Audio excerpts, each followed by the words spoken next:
Your laptop has one port. Your desk has 8 things that need to plug into it. And somehow most people are still making this problem way more complicated and way more expensive than it needs to be. I spent the last 3 weeks plugging, unplugging, stress testing, and overloading 5 docking stations across 3 different laptops to find out which ones actually deserve your money. And what I found surprised me, because the most expensive option on this list isn't the best one. And the cheapest one punches so far above its weight class that it almost felt like a mistake. Here's what you need to know before we dive in. Not all docking stations are created equal. Some will bottleneck your transfer speeds. Some will fry your peripherals with unstable power delivery. Some just stop working the moment you connect a second monitor. I'm going to save you from all of that. We've got 5 picks today: budget, value, Thunderbolt 5, raw power, and the overall best. Stick around to the end because the number 1 pick has a feature that I genuinely did not expect at its price point. Let's get into it. Number 5, Anker 555 8-in-1 hub. Best budget pick. Let's start with the elephant in the room. Most people don't need a $300 docking station. They need something that works, costs under $50, and doesn't catch fire.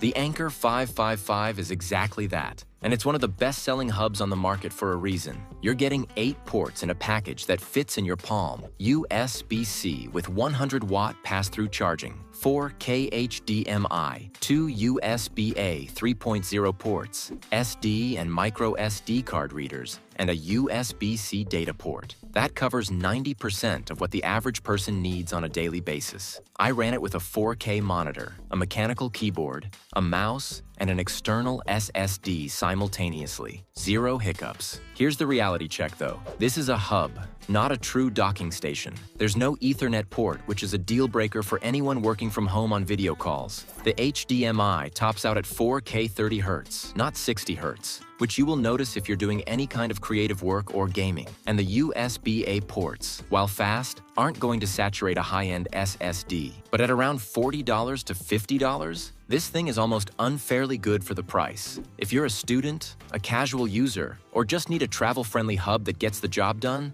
the Anker 555 is the move. Don't overspend when you don't have to. Number 4, Razer USB 4 dock. Best value without Thunderbolt. Now we're stepping into proper docking station territory. The Razer USB 4 dock sits in that sweet spot where you get near Thunderbolt performance without the Thunderbolt price tag. And if you're on a Windows machine that doesn't support Thunderbolt, this thing is a genuine revelation. USB 4 Gen 3 delivers up to 40 gigabits per second, the same theoretical bandwidth as Thunderbolt 4. In practice, I was hitting 3.8 to 3.9 gigabytes per second on file transfers to a fast NVMe enclosure. That is fast. Properly fast. The dock supports dual 4K 60 Hz monitors, which is where most people's setups live in 2025. I ran 2 4K displays, a webcam, an audio interface, and a wired keyboard and mouse with absolutely 0 performance degradation. Power delivery hits 90 watts, which is enough to charge most laptops at full speed. Though if you're rocking a high-performance gaming laptop or a MacBook Pro 16-inch under load, you might feel it falling slightly short. The design is classic Razer.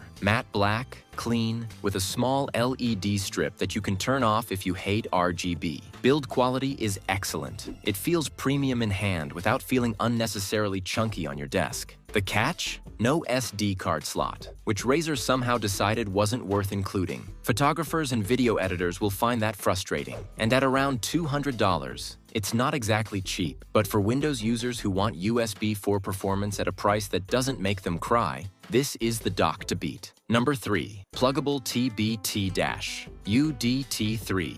Best Thunderbolt 5 dock. Here's where things get genuinely exciting. Thunderbolt 5 is new. Most people haven't even seen hardware that supports it yet. But if you're running a late 2024 or 2025 MacBook Pro, a new Dell XPS, or any machine with a TB5 port, the pluggable TBT-UDT3 will make your jaw drop. We're talking 120 gigabits per second of bandwidth. That's triple what Thunderbolt 4 offers. What does that mean in practice? You can run a single 8K display or 3 4K 144 Hz monitors simultaneously without breaking a sweat. I tested it with dual 4K 144 Hz monitors and an ultra-wide, and everything ran perfectly at full refresh rates with no frame drops. The port selection is excellent. Thunderbolt 5 downstream, multiple USB-A and USB-C ports, 2.5 gigabit Ethernet, SD card slot, 3.5mm audio jack, and 140-watt power delivery that will charge even the most power-hungry laptops at full speed. Here's the honest truth about this dock. You will not use 80% of its capability unless you're a power user. Video editors, 3D artists, software developers running multiple high-resolution displays. This dock was built for you. For everyone else, you're paying for headroom you'll never touch. Price sits around $280 to $300. It's not cheap, but for what it delivers on a TB5 machine, it's completely justified.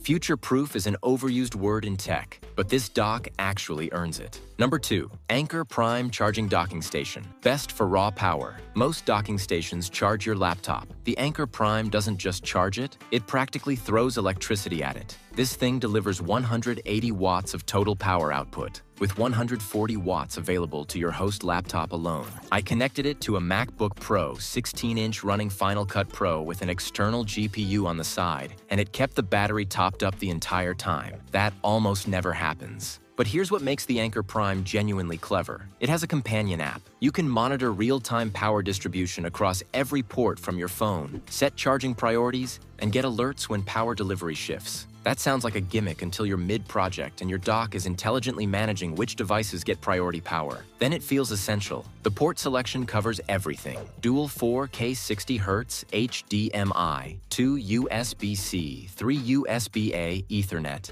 and an SD card slot. There's also a 100-watt USB-C port on the front for quick charging phones and accessories without reaching around the back. The trade-offs are that it's big. This is not a dock you're sliding into a bag. It lives on your desk permanently. The size is the cost of that power output, and at around $250, it's a premium purchase. But if your workflow demands serious power delivery and you've ever had a dock fail to keep your laptop charged under load, the Anker Prime solves that problem definitively. Number 1. CalDigit TS4. Best overall. I'll be honest with you. I went into this testing fully expecting one of the newer docks to dethrone the CalDigit TS4. It didn't happen. 3 weeks of testing, 5 docks, and this thing is still the one I'd spend my own money on. 18 ports. 18. Thunderbolt 4, 3 USB-A, 3 USB-C, 2 DisplayPort, HDMI, SD card, microSD, Ethernet, 3.5mm front audio, optical audio out. It's all here. The 98-watt host charging is enough for the vast majority of laptops, and the build quality is frankly in a different league from everything else I tested. The aluminum body doesn't flex, doesn't creak, and doesn't run hot even after 8 hours of continuous use. What sets it apart from every other dock on this list is stability. I could not make this thing misbehave. I ran dual 4K 60Hz monitors, a 2.5 gigabit Ethernet connection, a USB audio interface, an external NVMe, a webcam, and a charging phone simultaneously. The TS4 handled all of it without a single dropped connection, display flicker, or USB dropout. Other docks on this list showed occasional instability under that kind of load. The TS4 didn't flinch. The one legitimate criticism? It's around $300 and it doesn't support Thunderbolt 5. If you need TB5 bandwidth today, the pluggable is your answer. But for Thunderbolt 4 machines, and that's still most of the laptops in the world, the CalDigit TS4 is simply the best all-around dock money can buy.